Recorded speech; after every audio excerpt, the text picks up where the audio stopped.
হরে কৃষ্ণ। দামোদর মাস কবে থেকে শুরু হবে? লক্ষ্মী পূজার দিন থেকে দামোদর মাস শুরু হবে।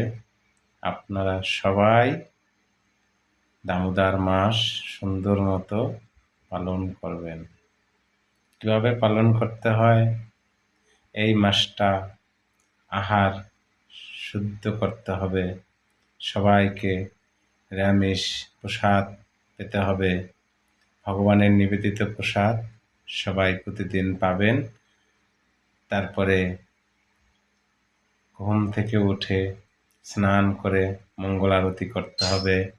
মঙ্গল আরতি করার পর তারপরে তুলসী দেবীরকে ফুল জল দিতে হবে।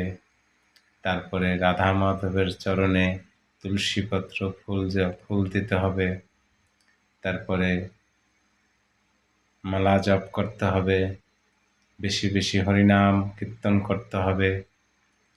সন্ধ্যার পরে রাধা মাধবকে, ভগবান দামোদরকে প্রদীপ দেখাতে হবে। আবার যদি কেউ পারে আকাশ প্রদীপ দেখাতে পারে, কোনো সমস্যা নাই, সেটা আরও ভালো। আর প্রদীপ দেখাতে হলে হয়তো ঘি বা তিল তৈল, এছাড়া অন্য কোনো তৈল দিয়ে প্রদীপ দেখাতেও যাবে না।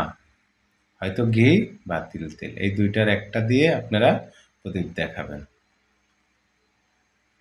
এলে ভগবান দামোদর অনেক খুশি হয়।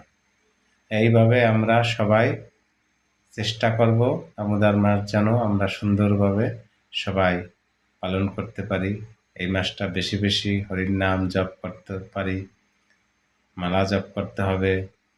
তারপরে ভাগবতী অনুষ্ঠান যেতে হবে, বেশি বেশি ভাগবত কথা, ভগবানের কথা শুনতে হবে। তারপরে সন্ধ্যার পরে ভগবান তুলসী দেবীর আরতি করতে হবে, তুলসী দেবীকে প্রদক্ষিণ করতে হবে, নৃসিংহদেবের আরতি করতে হবে, রাধা মাধবের আরতি করতে হবে। তারপরে যদি কোথাও পাঠে যান তাহলে পাঠ শুনবেন, আর যদি কোথাও না যান ঘরে বসে নিজেই ভগবদ গীতার পাঠ করবেন। যতটুকুই পারেন, এক অধ্যায় বা ১ শ্লোক এভাবে পাঠ করে ওইভাবে দিনটা শেষ করবেন। এইভাবে প্রতিদিন করবেন, দেখবেন আপনারও ভালো লাগবে। আবার করতে করতে আপনি একজন ভক্ত হিসাবে তৈরি হবেন। হরে কৃষ্ণ।